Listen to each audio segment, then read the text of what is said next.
Hey everyone, it's Sean here, your guide to Warcraft, and let's get straight into rank 3 of the Brawlers Guild. So we're going to be starting off with Doom Flipper here. Now, there really isn't any mechanics to tell you, he actually doesn't have any. So, off to a good start. So basically what Doom Flipper does is all he hits you with is his auto attack. Now the only problem that you'll have with his auto attack is that it can hit for quite a lot, and I believe the damage gets worse the more he hits you. So towards the end of the fight here I started taking a lot more damage than I was at the start, and I was sort of like, oh, he's actually packing a bit of a punch now, but you just use a few cooldowns or mitigation and you should be absolutely fine with Doom Flipper. Now, moving on to the second boss of rank 3, we have Splat. I believe he's a returning one, I'm not entirely sure, but he's a very familiar encounter.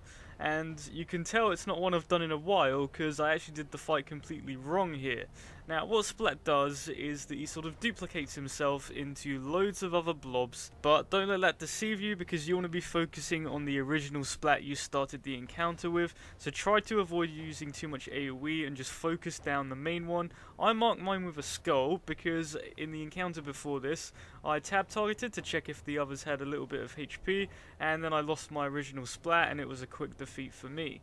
Now, what I'm actually doing wrong in this video is I'm actually meant to be kiting Splat, because these blobs are pretty slow, and the more that get on top of you, obviously the more damage you're going to take, because he duplicates himself a ridiculous amount. So the thing I wasn't doing in this video till the very end was actually starting to kite him. I had no idea that was what I was really meant to be doing, but I did get him in the end, and the only reason I think I really survived was because I was a Frost Death Knight. Now, for the third boss of rank 3, we have Shadowmaster Amin. Now, I think he's a really enjoyable fight and a really easy one once you get the trick down. So what you want to do is he will cast a shadow torch, and this will always land on your feet, and you want to instantly move away because these torches will begin to pulsate, and if you get caught in one of these pulses, you can guess it's going to be an instant death.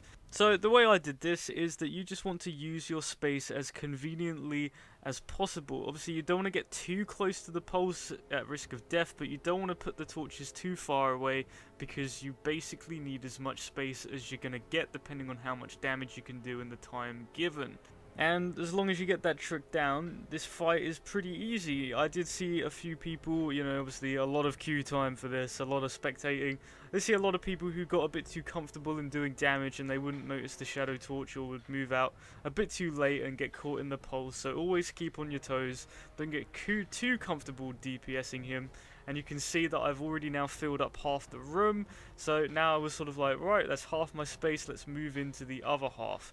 And I didn't want to get too close to the torches, but I did notice that he's on very low HP, so I can be a lot more lenient and comfortable with the space, and that's him defeated. Now, for the last boss in rank 3, we have Johnny Awesome and his pet, whose name I've actually completely forgotten, but basically he's a hunter, and there's pretty much only one mechanic that you need to watch out for, otherwise it's a pretty easy fight. So you can just attack him as normal, don't attack his pet, because what he's going to do is he's going to cast an ability called Power Shot right here. So he's going to cast Power Shot, and you're going to want to line up his pet with the shot, and his pet will take the hit.